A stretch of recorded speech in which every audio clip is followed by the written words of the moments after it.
Welcome, Immortal Beloveds, to the Dawna Anne Cosme podcast, where we discuss what it means to live multidimensional with authenticity. Let's go.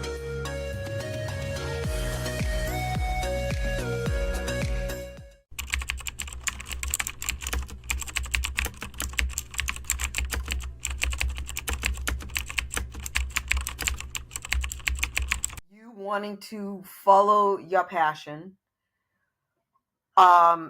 just really realizing like, hey, limited time, holy cow, I better be doing what I love.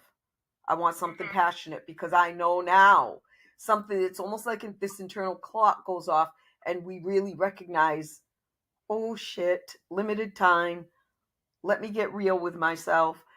And that's all the first Saturn return. A lot of people give Saturn a bad rap, but Saturn is very, very good for cleaning house and helping us get real and releasing what isn't conducive to our highest purpose or highest potential.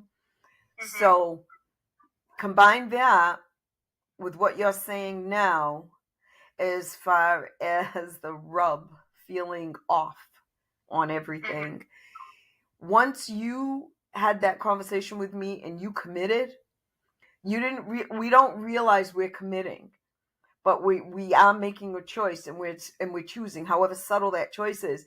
We're choosing and we're saying internally, deep internally, yes, it's time. We're making like this silent agreement, right? Yeah. It makes sense, right? So it's consensual. And so that's when all of the alchemical energy starts coming into play and things around us start changing. They become unfamiliar. They become odd. They become more friction.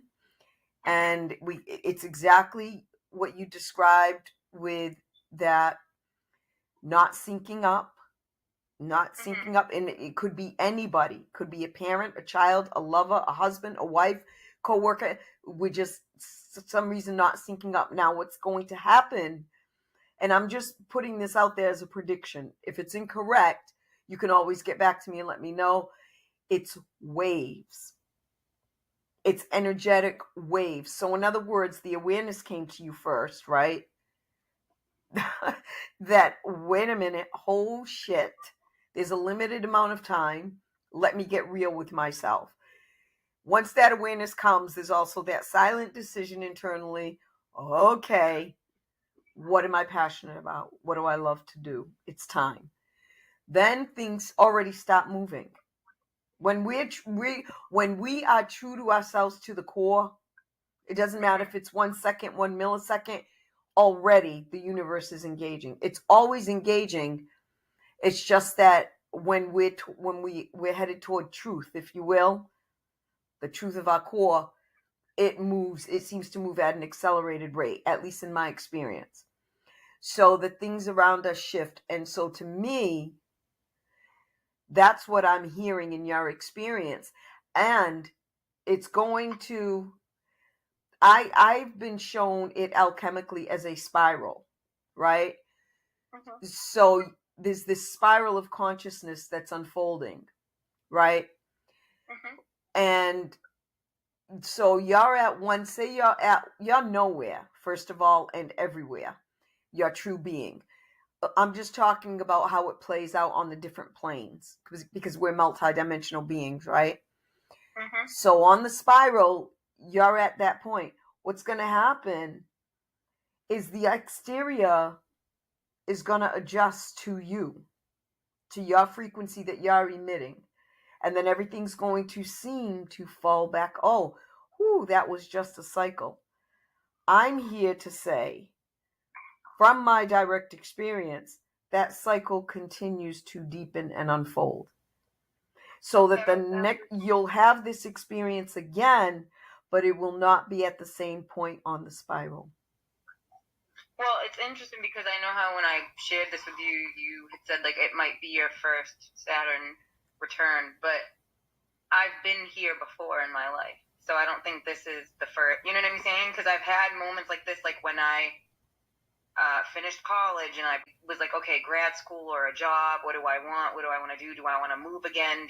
you know, it was like Staten all over again. And then I did my grad school. Then I hit that point again after grad school of like, okay, change, right? Like, what am I going to do now? What does this look like for me? How do things unfold? And I moved to DC.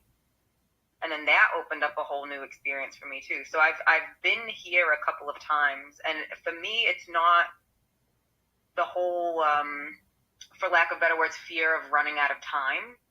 It's not, nothing's hit me in that sense of like, holy shit, time is limited here. I need to do, you know, it's more of just being in alignment with myself and like doing what I want to do and honoring the self and making more of my time, like making more of my time, like, how do I put that into words? It's not that it's effective or not effective. It's not positive or negative. It's not good or bad.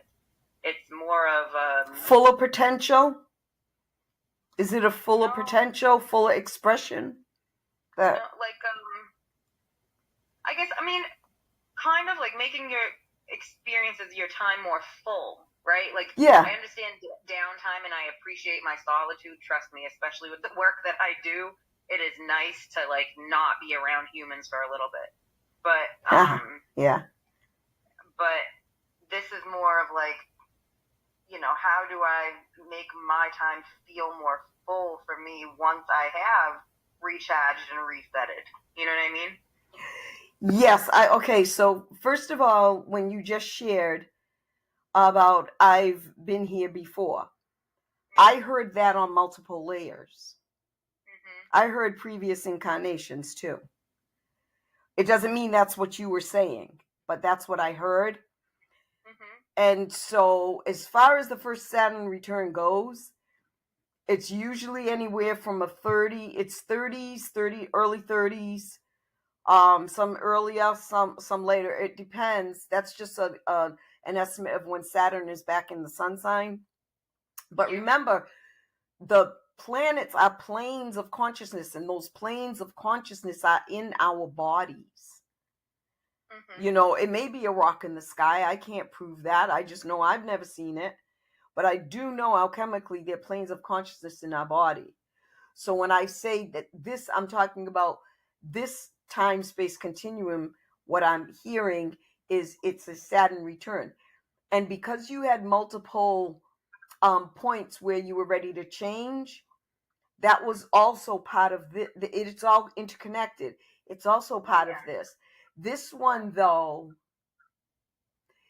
when those happen, those almost feel like, I'm liberating myself from something that no longer serves me. Now I'm moving to this.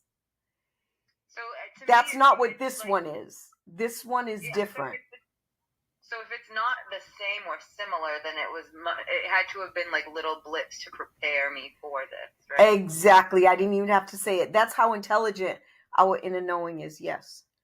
So that's exactly it. And so all those little peaks, if you will, behind the curtain, they were all preludes to this. This is the one. And I feel from my direct experience, I can say that like so boldly, because the exact sensations, the exact experiences you're describing, not syncing up with people around me, being irritated by things that weren't previously irritating me. Yeah. And also sometimes what happens is what happened in my case, as the DNA, once we make that commitment, like, yes, I'm going to follow my passion. And remember, it doesn't have to be fear motivated, like I have a little amount of time. Ooh, let me hurry up. I'm only talking awareness. And it can be on the most subtle level. We become aware, which motivates us to want to do our passion, right? So this is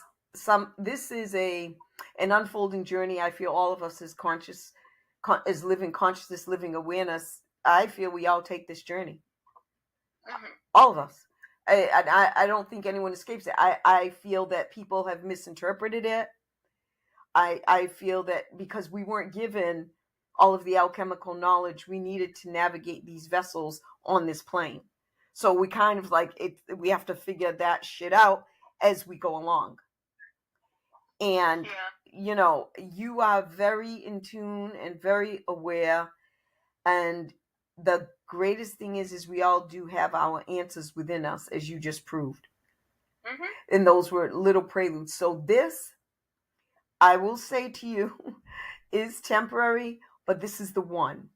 This is the one that is calling us to be in true alignment with our soul. Our, you know, and things are going to unfold. Things are going to continue to unfold. And the beauty is that, the beauty of this is that we don't have to reach outside of ourselves, because in our DNA, we have all of the information. We're the living library, so we actually have all the information. And it's funny because I write books, but I don't read, because I get all my information direct from source, or I'll get a message in this material realm to confirm what I'm being shown internally, and I'll be like, okay, yeah, I'm on, you know, this is correct. But then we just start trusting it and we start flying. But it takes, before we get to that point, there's a whole dance that we do out of our interior, of our exterior lining up with our interior. And for everybody, it's a different amount of time. It just depends on how much resistance we let go of to it. Well, I was going to say, too, I feel like what you're saying and how people in general, I guess, hit this point or go on this journey, I feel like a lot of people, and I could be wrong, but just, I guess, the work that I do and the encounters that I've had, I feel like some people miss it as an opportunity, and they let it defeat them. Yes. Or they try to avoid it. Yeah, no, that's perfectly accurate. That's when I use the word misinterpret, that's exactly what I was talking about. I didn't elaborate on it, but that's exactly it. And fear can set in. And once fear sets in, it kind of throws a, what do you call that when it throws a rock into it? A wrench, thank you. A rock. I was reaching. But it throws a rock into a rock again. Wow, a rock again. A wrench. There's a message in there for me. But, or maybe someone listening, but that wrench, when the fear comes in, and that's the thing about fear, it will always throw a wrench into divine unfolding. So if we let it, and even if we recognize the fear, doesn't mean we have to run with it. Fear can be there. We don't have to entertain it. It's not something that, we have to attach to. We can just be aware of it and keep it moving. However, sometimes the fear can really feel tremendous, like through our pores, and that's the times where we need tools, spiritual tools. We may even need a counselor at that point. We may need a soul coach. We may need some type of anchor if it doesn't seem that we can get it from within. And that's perfectly okay. That's still not something outside of ourselves, because whoever we're turning to is going to be leading us back to our truth within. They're not going to have our answers. They're not going to tell us what to do. They're going to guide us back, internally. So, and that's what we always want to look for, and that's why I'm sharing with you, like, you're very wise. I've said this to you many times, and your soul is very wise, and we all have innate wisdom, and you really do tune into it naturally. You do. And so this will pass. This is just the one. There's calls, and then there's the call. Right? So, and it's a very, you serve others, right? You're in a capacity in your career where you serve others. Serving others is so beautiful. This call actually asks us to serve ourselves, which also feels unfamiliar to people. And so they may not They may be like, oh, I can't think of myself. I've got others to think about, right? But one of the things we need to realize that I realized so eloquently on my path was, if I don't have me, nobody's going to have me. So I really had to, and it meant making a lot of difficult choices. But standing here today, I regret none of them, and I highly recommend you honor what's going on. And the Sedona, as you know, I've used it for an intense, deep release, and it's very gentle, the Sedona method. And so there's tools, and I highly recommend that tube. That tool. I'm saying all the wrong. That's so funny. Rock and tube. I'm gonna see if that means anything later. But if you find yourself with really deep, intense moments, then it's okay to reach for a tool, and that could even be psilocybin. Yeah. This concludes my Dawna Cosmic podcast for today. It's a pleasure having you here, and thanks for tuning in. Watch for your questions answered in future episodes. For deprogramming help, find my pattern breaking and spell breaking books at lulu.com. I help free people from mental prisons. Leave here today with this truth: break program, live authentic, because the alternative is an option for failure. If not now, when? See you at the next episode. Love and prosperity.